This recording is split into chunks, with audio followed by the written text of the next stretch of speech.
I'd like to say there's a general perception that the gap between the rich and the poor is apparently and quite conspicuously widening worldwide. So what went wrong despite all the efforts to solve this problem? Many people talk about inequality and they measure it, but they don't explain it. And the reason for inequality is debt. More people are more and more deeply in debt, and more corporations are in debt. Corporations are in debt because corporate raiders or investors can borrow money at a very low interest rate, and they can buy companies that are paying a dividend rate of, say, 8 or 9 or 10%.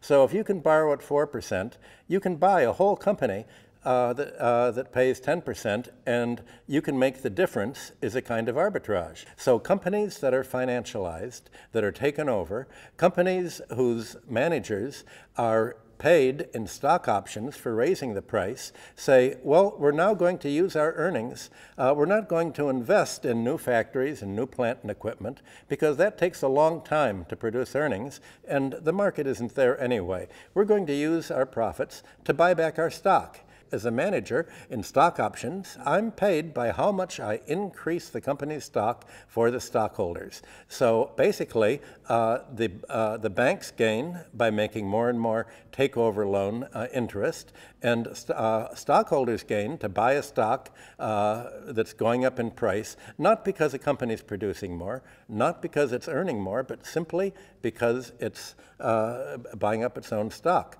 Well, meanwhile, people are going more and more in debt. It's hard, I think, for Germans to realize how deeply in debt Americans are for their housing. Right now, the U.S. government guarantees mortgage loans made that absorb up to 43% of the borrower's income. Now imagine paying 43% of your income. Imagine if the Germans had to pay that high a proportion for rent. They wouldn't have money to spend on goods and services. It would squeeze the market. Well, over and above the 43% that families pay for income, all this is guaranteed by the government. If they go wrong, the banks don't lose. They have to pay student loans. In America, people may spend 10%, even more on student loans. So that's a big chunk of their income. The wages in America, before you get the wages, 15% and more is taken out for Social Security and health care. And then other bank loans have to be paid, credit card interest, auto loans, and taxes, maybe 10 or 15% above that. Income taxes, local taxes, and excise taxes. So the average paycheck in America that a family actually can spend on consumer goods, on goods and services, on food and clothing and transport is only about 20% of their income. And it's shrinking because they have to break even by borrowing more and more of their credit card debt. More and more interest and amortization has to be paid to the banks. And if markets are shrinking, why would companies invest more in plant and equipment? So investment is falling, consumption is falling, and the banks say, well, we're going to be in trouble because people can't afford to buy houses, they can't afford to repay their loans. So the Federal Reserve is doing what the European Central Bank does. It says, well, we'll lend you credit at 0%, and you can simply keep lending money to try to push up housing prices all the more. Now, in America, people think that when housing prices go up, the economy gets richer. But what it really does is it gets more and more in debt. When people borrow more to buy a house, they can afford to outbid other rival buyers and raise the house price. But what that means, every time housing prices go up, people have to pay more and more of their income for it and have less and less to spend in the economy. That's what makes Germany so competitive. You have low rents here, Until now, you've had low housing prices, so you have a competitive advantage over the United States. The United States Treasury talks to the European Central Bank and says, you must make Europe more uncompetitive. We don't want Europe as a competition. We want you to flood the economy with credit. We want you to make European labor as expensive as American labor so that you will not be in competition with American firms and producers. And we also don't want you to invest in Ukraine, Russia. Leave that to us. We will invest in Ukraine and Russia. You must impose sanctions on it. We're the unique economy, the indispensable economy, so we don't have to obey our sanctions, but you have to obey our sanctions. So essentially, Europe is following a policy that is made in Washington and New York and Wall Street that is making the economy less than competitive. And at the end of this whole road, lies Greece. If you want to see why Europe is becoming more and more uncompetitive, look at what is happening in Greece or even in Latvia or other countries that are looked at as the ideal when you let the financial planners take over. This is the kind of economy that they plan. It's an economy to make the financial sector richer and the real estate sector richer, but it's not going to make the industrial economy richer. So I think in Germany, the question is, do you want to be an industrial economy or do you want to be a finance and real estate economy? You have a choice. And this choice is not being spelled out. And if people knew that that's the choice, I think they'd be following policies that help Germany much more than that helped American bankers. Well, in your new book, Michael, you say, and you pay a lot of attention to the achievements of capitalism as well. And at the same stage, as you pointed out, something went terribly wrong. So apparently capitalism failed to meet its objectives. And you argue even in your book that the original concept of capitalism has changed over the time. So how and when was it transformed? Well, what is capitalism? There are many kinds of capitalism. Most people think of industrial capitalism, of factories hiring labor to produce more goods and services, and they spend their wages on buying what they produce. But there's not only industrial capitalism. After about World War I, the world moved into finance capitalism, where people made money, and most of the people who get rich in the financial markets. You don't get rich by actually producing more. That was how the industrial capitalists did it. That's how Germany got rich for many years. But now, if you look at the Forbes 100 list of the richest people in every country, well, the main way to get rich is what Balzac said, by theft. Behind every great fortune is a great theft, usually undiscovered. The main way of theft is by being a political insider. So if you look at China and Russia, the richest people there are political insiders that gave away public property to themselves and got rich. The next richest people are monopolists who have privatized natural infrastructure, like Carlos Slim in Mexico and people who own monopolies here, bankers, and real estate speculators who borrowed all who borrow money from the banks to buy a building, and the banks will put more and more money into the real estate market, pushing up real estate prices. So they're speculators who've ridden a financial credit rise that's loaded the economy down with debt, but has made the financial sector richer. There are fewer and fewer industrialists. You won't find anyone in the Russian list of the wealthiest people who've actually built factories. They've taken over Soviet factories, but mostly they've taken over oil, gas, electric utilities, mining, aluminum, which is made out of electricity. The Americans now are trying to say that Ukraine is corrupt, so sell us your farmland, sell us your electric utilities, sell us your gas trading rights, and none of this actually produces goods and services. It's not a production economy. It's basically finance capitalism. And after finance capitalism, you have the bubble economy, you have Pentagon capitalism. Under industrial capitalism, the idea is that companies will win more customers by lowering the price of production, by innovating, by technology, by raising productivity and lowering prices. That's not how military Pentagon capitalism works in the United States. They have what's called cost-plus agreements, and that means a company will, the U.S. government, if it's buying a military aircraft, will say, we will reimburse your costs and give you 10% profit. So the objective of a military supplier like Boeing or the others is to make as expensive an airplane as possible, expensive electricity. They will over-engineer. The engineers will see how sophisticated and expensive can we make this.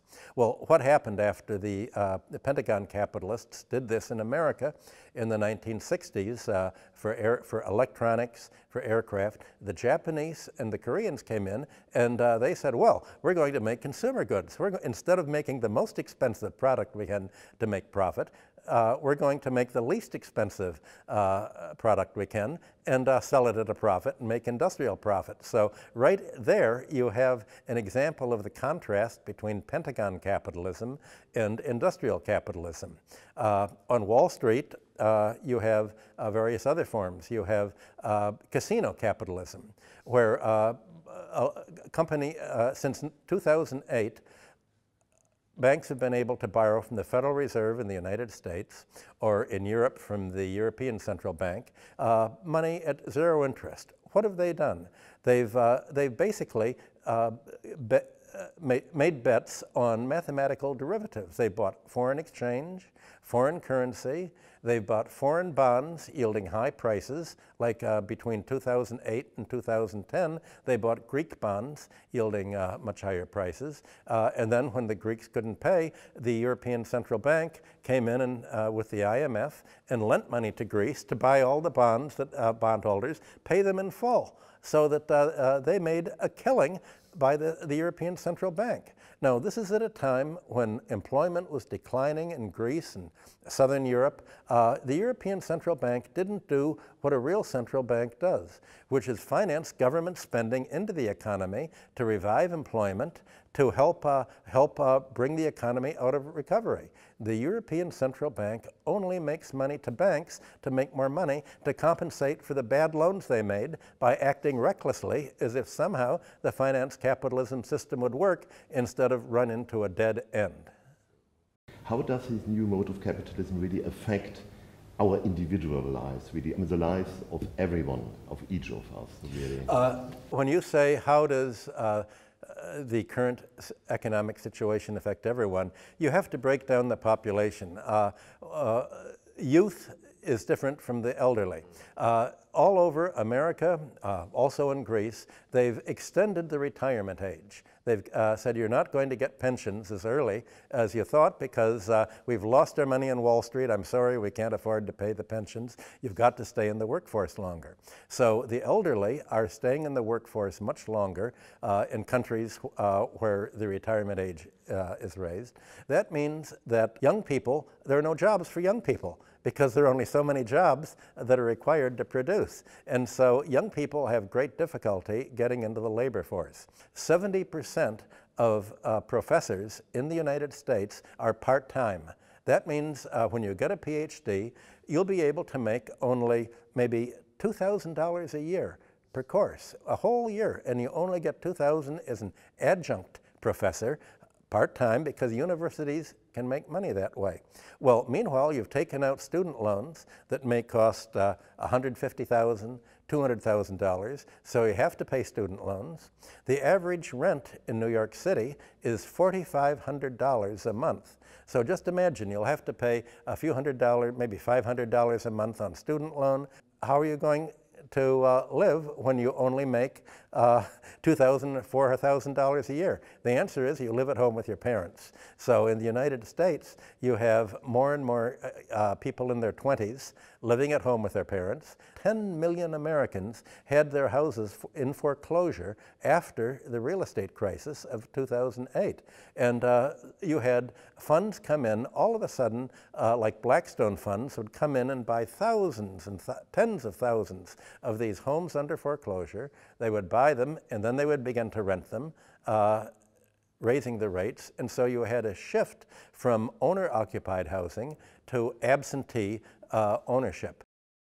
It's a very interesting point, Michael. You are using the term war and warfare in this context, of course, to describe the way bankers are acting today. And it's clear, I mean, you made their intentions clear as well. But to use another metaphor of yours, can't the bankers, i.e. the parasites, really realize that they are, in the end, not only killing their hosts, but eventually themselves? There's always a symbiosis between hosts and parasites.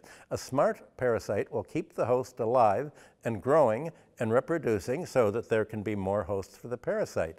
But a self-destructive parasite in nature will actually just take so much from the host that it kills the host and then lay eggs in it, and the eggs will destroy the host's body. And what you have in finance is not the intelligent parasite of nature that lives in the long run of helping the host population increase. Finance lives in the short run. It doesn't have, it's a hit and run. Until World War I, Germany was the country above all that had a long-term industrial finance. Germany and Central Europe was the only area of the world whose banks would actually lend to create factories, to build factories, and take a long-term views. And most of the great German industrial companies had bankers on their boards, and the banks would not only lend money to the companies, they'd be stockholders in the companies. They'd have an equity share. They worked with the companies, very productive. That is what fueled Germany's industrial revolution leading up to World War I and made the country so prosperous. Your new book, and the German edition of your new book, is called Der Sektor.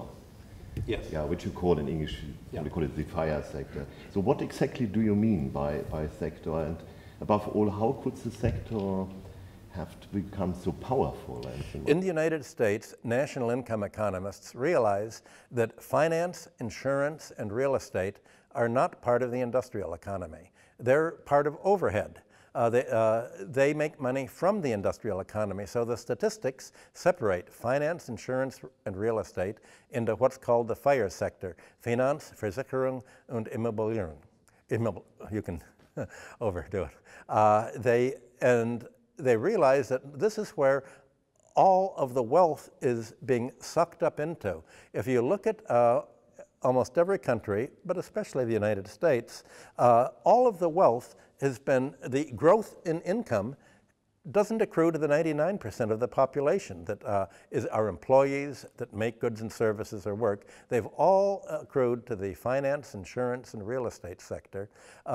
And this is the sector that essentially creates the money, that manages the money, that owns the real estate, and runs the health insurance. Health insurance costs have risen at 15% per year in the United States, very, very fast. Rental costs have been rising 10% a year. There's been a huge inflation in the prices that people have to pay for housing, the prices people have to pay for insurance, increase in what they have to pay the banks. But actual wages have gone down. And that means that while wages are going down, people have to pay more and more money to finance, insurance, and real estate. That means there's less and less ability to buy goods and services. Already in the 1930s, a new term was created, and that was debt deflation. The more debt people have to pay, the less they have to pay on goods and services, so prices for consumer goods go down. So what you've seen since 2008 has been consumer prices drifting down or remain constant in the United States and in Europe, real estate prices going up, insurance rates going up, and finance stock market going up, and the bond market going up. So you have two divergent economies. The fire sector is not part of the overall industrial economy. It's separate from it, and it makes its money from the industrial economy. And you could say, as my friend David Graeber does, that the 1% get rich by holding the 99% in debt to them. And that's what explains the inequality in today's world. The 99% are paying more interest and rent and financial penalties to the banks, insurance industry, and real estate. Do have politicians any influence whatsoever on this sector?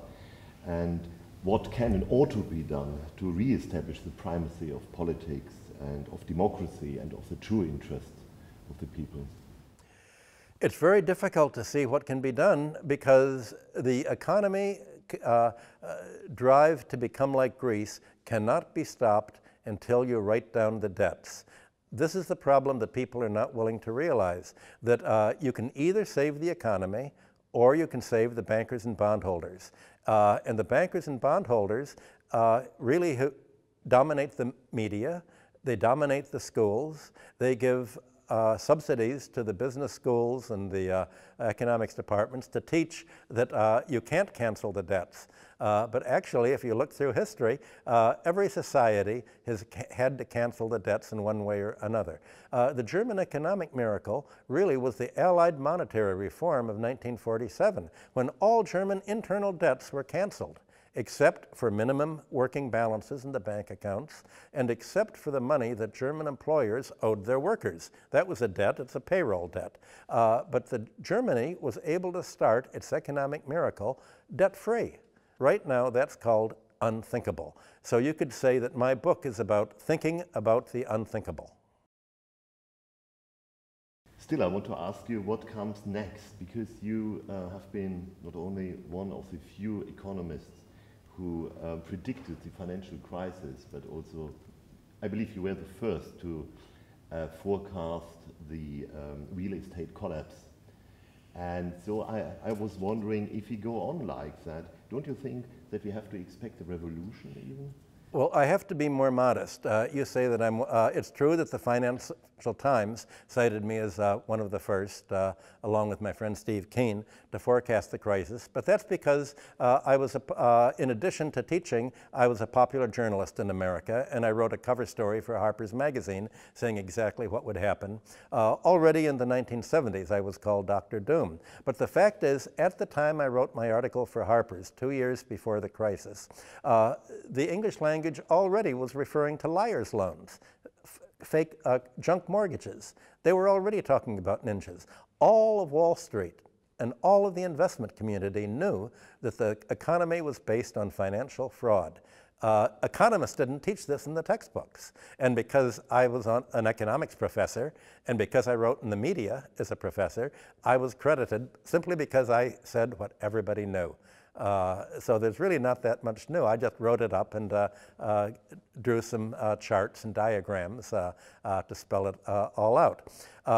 What Wall Street knows today, but what it's not saying in the media, is we're in for a slow crash. It's not going to be necessarily a crisis. It's going to be people are getting poorer and poorer and poorer as they have to spend more and more money to pay the banks, to pay the insurance companies. Now Germany's going to face rising real estate. The Americans are coming in, and other investors, even Russian investors, and buying the real estate. And they're going to raise the rents very sharply on Germans. And they're going to try to turn Germany into another Greece. That is the intention of investors. If they can turn Germany into Greece, if they can impoverish the German population, they'll get rich. And they'll call that an increase in GNP. An increase, and they'll say this is progress. And progress means that it's their progress, but for the rest of the economy, it's being turned into neo-feudalism. So the economy is going to get poorer and poorer and poorer until finally we're in a new kind of dark ages. This has all happened before. About a month ago, David and Graeber and I were in Tübingen, and there was a discussion about the Roman Empire and what happened after it. And we were told that economists no longer call the Dark Ages, because actually there was a lot of trade. there was a lot of luxury spending, and we can find the trade. It was all in luxuries. Some people are living very well, and they've decided that GDP actually went up. So at the same time that the population was reduced to serfdom, GDP was going up. Well, that's what's happening today. GDP is going up, but people are in a worse and worse condition, a slow crash, until they make a decision, we're going to write down the debts. Now, this is not a left-wing or a right-wing issue. The left wing has not talked about debt. They've talked about labor's working conditions. They've talked about women's rights. They've talked about LGBTQ. They've talked about all sorts of hyphenated Americans and hyphenated Germans and hyphenated Europeans. But it seems that only the right wing is talking about the debt problem. That seems remarkable. Whereas 100 years ago, if you look, what did the German Social Democratic Party used to say? It was talking about raising living standards. It wasn't talking about privatization. It was talking about how does the government serve the economy by providing more goods and services to the population at large. The Social Democratic parties and the Labour Party in England and the Democratic Party in the United States have all now turned to the exact opposite of what they were 100 years ago.